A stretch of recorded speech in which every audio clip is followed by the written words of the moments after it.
99cc lang to si XL100, pero paano ko siya napatakbo ng 100 kph kahit na hanggang 80 lang yung ano niya, nasa gauge. So for today's video, biyahe naman tayo ng Isabela. Ngayon ay 7:25 na. Mabiyahe ako siguro mga alauna o alas 2. Pero bago ang lahat, change oil ko muna to kasi 346 kilometers na magmula nung nabili ko. Nabili ko siya August, so October na ngayon. Magto 2 months. Kasi dito ko lang pinakamalayong biyahe lang nung kinuha ko to sa Antipolo. So nung inuwi ko dito sa Bulacan. Tapos ito, pangatlong beses ko pa lang mapupull tank ngayon. Kasi dito ko lang naman siya nagagamit. Yun. Bali mula nung nabili ko, pangatlong beses ko pa lang yun. Ngayon ipapapull tank. Tapos change oil na rin ako. Hindi ko na hintayin yung 500 dahil mamaya biyahe na ako ng long ride Isabela. At nalagyan ko na rin naman to ng MDL. So ayan Kaya ready na ako sa long ride. Tapos nilagay ko na rin yung box dito. Yung box ko may umiilaw pa solar. Nalis ko yung yung angkasan. So nakaset na lahat ng mga gamit ko dito. Papapull tank tapos bumili na akong langis. Tapos check natin yung hangin dun.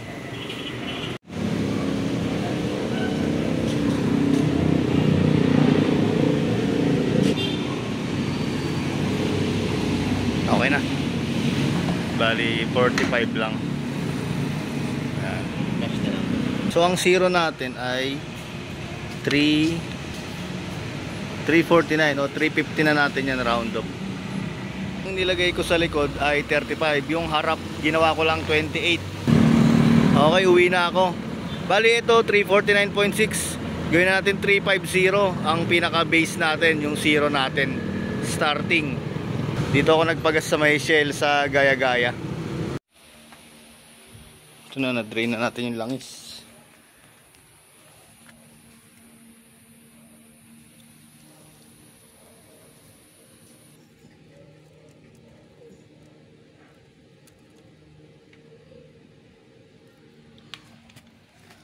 Sasalin na lang natin to. Bali lang nito, 900 ml lang. Uy, alas 4 na pala. Nalito ako ng gising. So, di bali, alis na rin naman ako. Ready naman na yung gamit ko Painitin lang natin konti, tapos larga na tayo.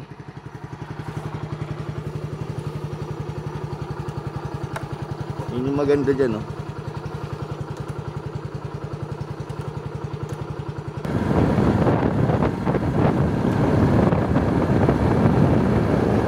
Ganito pa naman lagi sa Muson kahit na umaga kaya hapon. Ang ganda. Bilis ng biyahe. Palagi kasing traffic dito bande.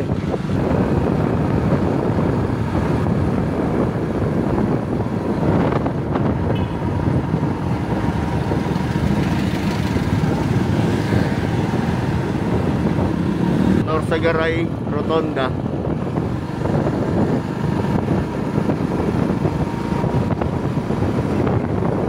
Nakaka 385 kilometers na tayo. Plaridel bypass. Bali magpapagas ako sa sa 500 kilometers na. Para saktong 150 kilometers yung compute natin. Dati wala pang 1 hour nakakarating na ako dito Ngayon lagpas ng 1 hour. Kasi hanggang dito lang takbo ko 45. Hindi ako nagre-red line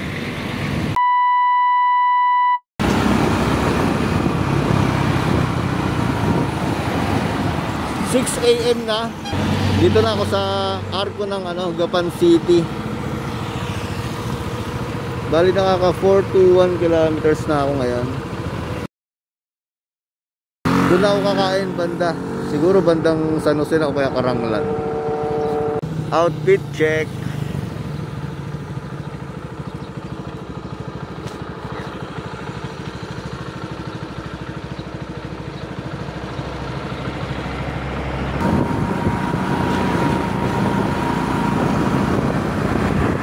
Kabanatuan na tayo. Magbabypass ako. 7:30 AM na for 75 kilometers. Dito na ako sa may Llanera. Dito yung dito yung pa San Jose City, tapos dito papunta ng Baler. Alas 8 na ng umaga, nakaka 497 kilometers na ako. Dito na ako sa may lagpas ng San Jose Crossing, San Jose City. Ito papunta na to ng Caranglan. Dito kasi ako galing sa loob sa may Llanera. Bali gagawin ko na lang 550 kilometers bago ako magpagas para 200 kilometers yung total na tinakbo. Mukhang marami pa naman kasi pupugak-pugak naman to pagka wala na siyang gas, tapos kailangan nang i-on yung reserve dito. Pero hindi ko naiintayin yun na magpugak. Hanap muna ako ng kakainan ngayon.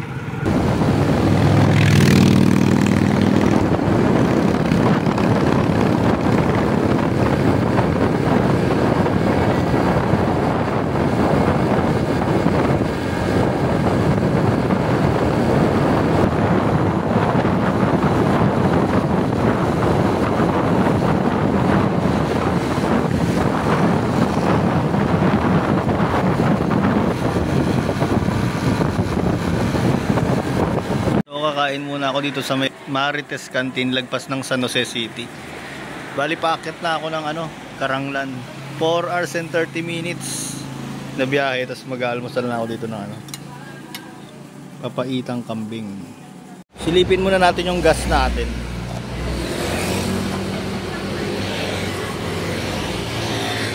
Hindi ko na matanaw madilim, hindi ko matanaw. Dito paglagpas ng rock shed na yan, papagasan ko na para sigurado. Gagawin ko sanang 550, kaso baka maalangan mahirap maghanap ng gasolinahan dito. So pack up na ako, tapos go na ulit.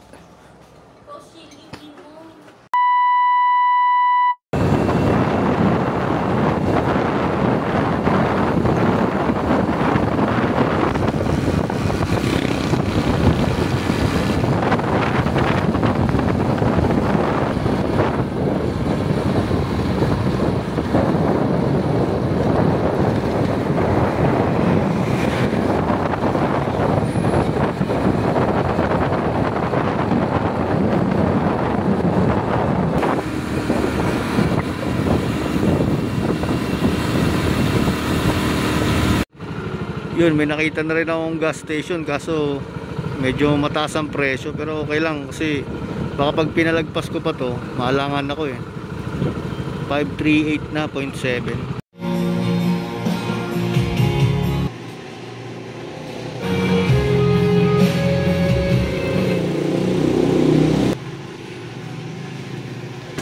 So itong 538 kilometers, minus natin yung zero natin, yung starting natin na 350. Tapos divide by 3 natin kasi 2.99 liters. Round up na tayo ng 3 liters. So makikita natin na sobrang tipid. Nakaka 62 km per liter tong si XL100. Hanggang Isabela pa tayo. Nueva Vizcaya. Ito na yung arko. Hindi na ako magpipicture dito. Palagi naman ako dumadaan dito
Mag-aalas 12 na, 11:42 na.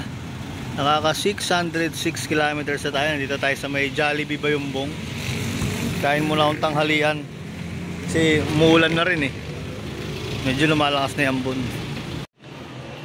Kain muna tayo, tapos papalit na ako ng kapote kasi umuulan na.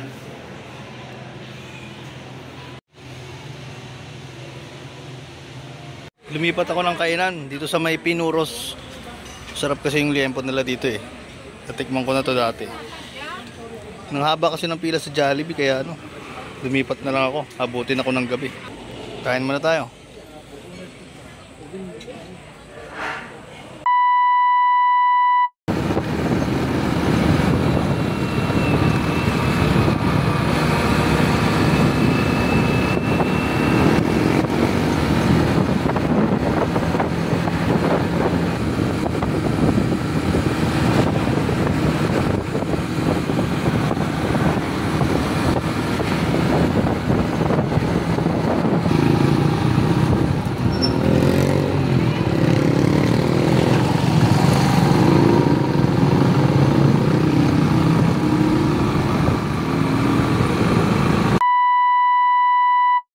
Woohoo!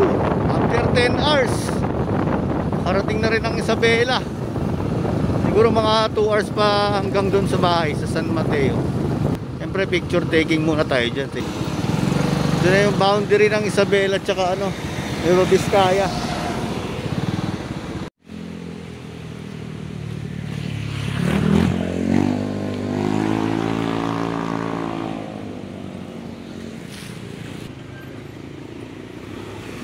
Alas 2 na. So nakaka 302 kilometers na ako mula sa bahay. Kasi nagsimula ako ng 350. 300 kilometers na. 12 hours. Kasi ang takbo ko lang 50 lang kanina hanggang 45. Pero nung maluwag-luwag kaya mag 50. Tinatry ko rin naman mag 60 kaso medyo hindi na kaya, parang ang lakas na ng vibration. Lang ako 50 tas 55 pero madalas 50. Kaya yun, sa mga nagsasabi na hindi kaya ng long ride ni TVS XL100, ito na yung patunay ko. Galing ako ng San Jose del Monte, Bulacan, 10 hours. Alas 2 na ngayon, tas alas 4 ako ng madaling araw kayo umalis. 10 hours, nakarating na ako dito sa boundary ng Vizcaya at saka Isabela. So mga 2 hours na lang siguro to.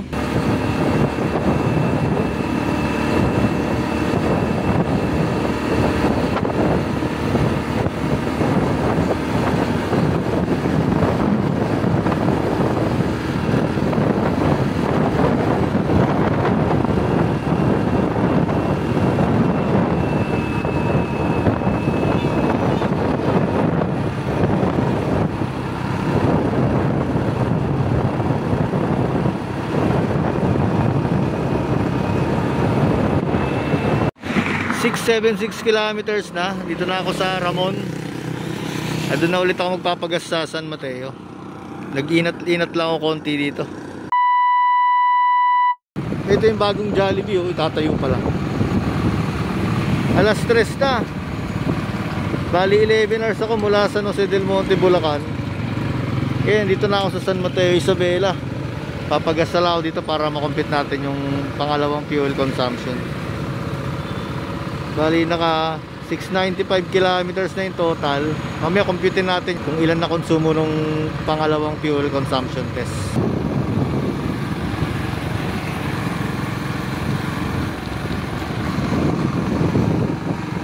Bago tayo magpagas, daan muna tayo dito sa Mrs. G.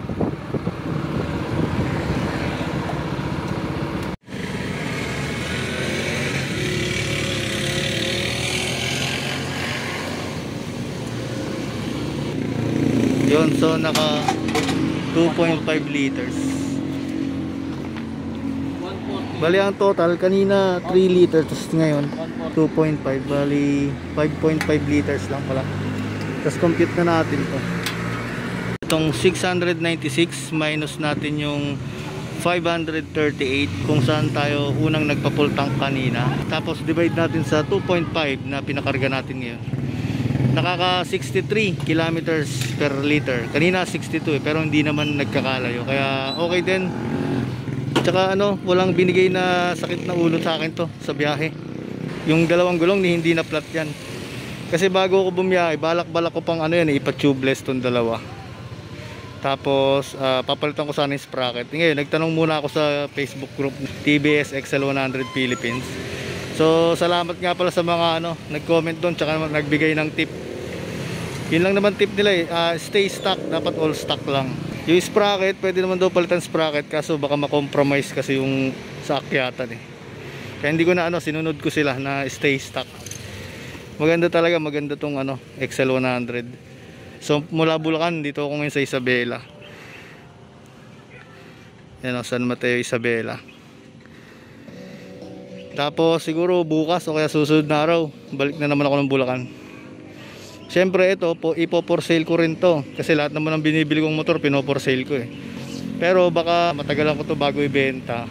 Gusto ko kasi biyahe muna ng Baguio at Baler pag may oras. So yun lang, 99cc lang to si XL100. Pero paano ko siya napatakbo ng 100 kph kahit na hanggang 80 lang yung niya, nasa gauge. So simple lang, 50 kaninang umaga tapos 50 ngayong hapon. Let's go. So dito na ako sa bahay. Kung nagustuhan nyo, like, share and subscribe. Alright, napakita ko ulit yung ilaw. Ang ganda kasing ipakita Yun yung stock na headlight ni XL100. Yan, yun yung low, ito yung high. Diba ang hina nya, diba? Patayin ko yung ito yung MDL ko na Petcham. Ito yung low, ito yung high. Ulit natin yung low, tapos high. So nandito na ako ulit sa San Jose del Monte, Bulacan. Dito sa Petron sa Muson. Yan. Bali ang total na na-travel ko 703 kilometers. Kasi nagsimula ako sa 350 na odometer ko. Tapos ngayon ay 1053 na. Tapos sa gas naman, lumalabas almost 12 liters ang nakonsumo ko balikan. Kasi 5.5 liters yung papunta ako doon. Tapos nasa 6 liters yung pauwi ako. Kasi may karga na akong nasa 20 kilos na mga gulay, prutas. Tsaka punong-puno rin yung box ko.